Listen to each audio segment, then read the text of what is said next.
Langdon was huddled now on the fringes of Piazza Navona, pulling his jacket around him.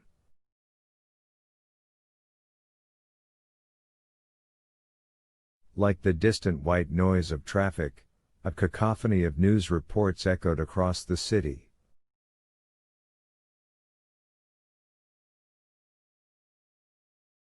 He checked his watch. 15 minutes. He was grateful for a few moments of rest. The piazza was deserted. Bernini's masterful fountain sizzled before him with a fearful sorcery. The foaming pool sent a magical mist upward, lit from beneath by underwater floodlights.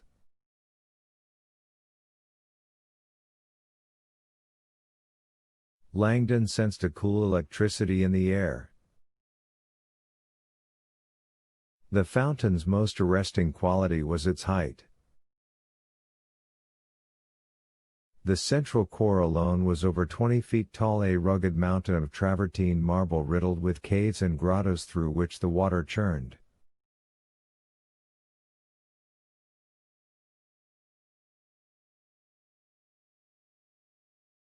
The entire mound was draped with pagan figures. Atop this stood an obelisk that climbed another 40 feet.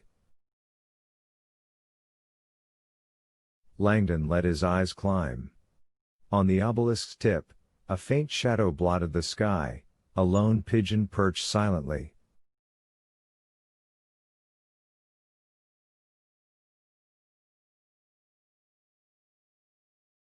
Across, Langdon thought, still amazed by the arrangement of the markers across Rome.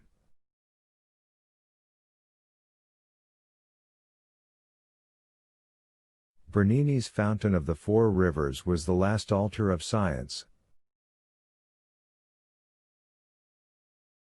Only hours ago Langdon had been standing in the Pantheon, convinced the path of illumination had been broken and he would never get this far.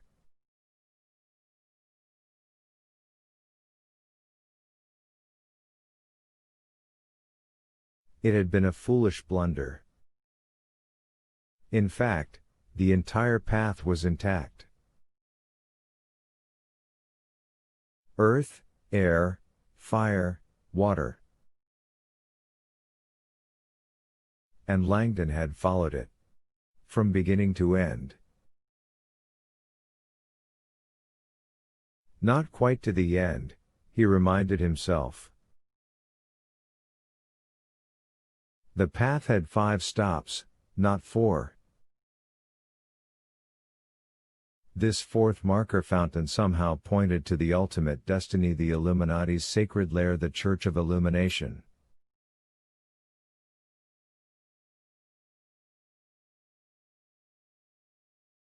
Langdon wondered if the lair were still standing. He wondered if that was where the assassin had taken Vittoria.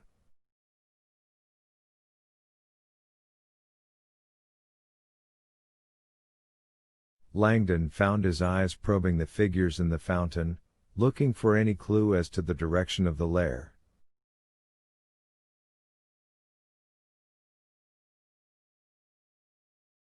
Let angels guide you on your lofty quest. Almost immediately, though, he was overcome by an unsettling awareness.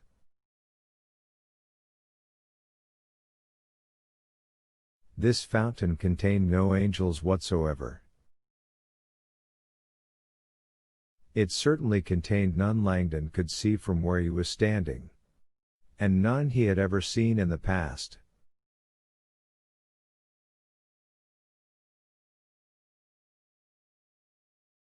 The Fountain of the Four Rivers was a pagan work. The carvings were all profane humans, animals, even an awkward armadillo.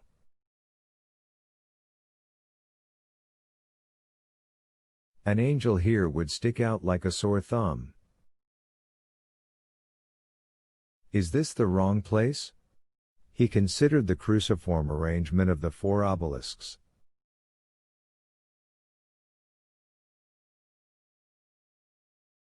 He clenched his fists. This fountain is perfect. It was only 10:46 p.m. when a black van emerged from the alleyway on the far side of the piazza.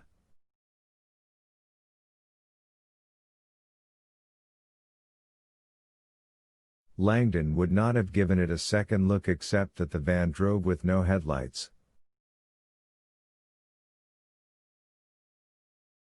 Like a shark patrolling a moonlit bay, the vehicle circled the perimeter of the piazza.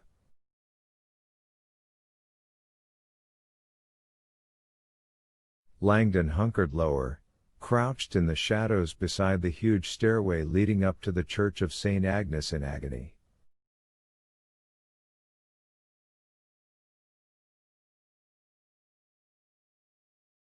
He gazed out at the piazza, his pulse climbing. After making 2 complete circuits, the van banked inward toward Bernini's fountain.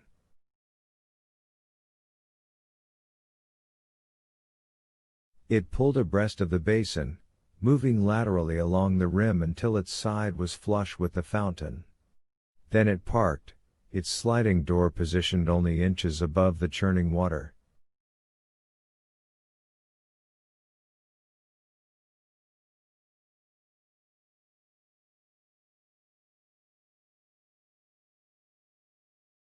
Mist billowed. Langdon felt an uneasy premonition. Had the assassin arrived early? Had he come in a van? Langdon had imagined the killer escorting his last victim across the piazza on foot, like he had at St. Peter's, giving Langdon an open shot.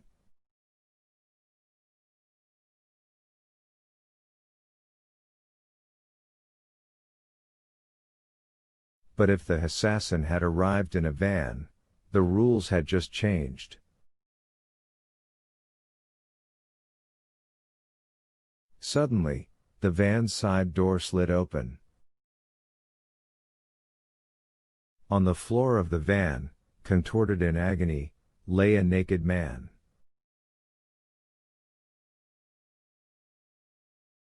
The man was wrapped in yards of heavy chains. He thrashed against the iron links, but the chains were too heavy. One of the links bisected the man's mouth like a horse's bit, stifling his cries for help.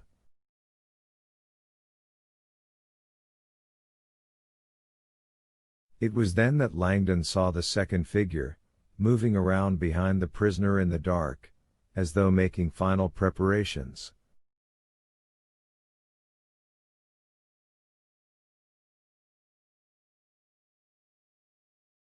Langdon knew he had only seconds to act.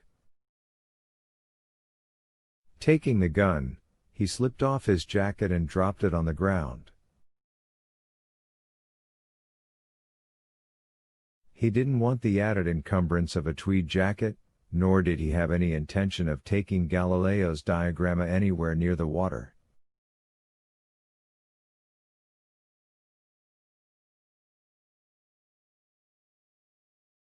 The document would stay here where it was safe and dry. Langdon scrambled to his right,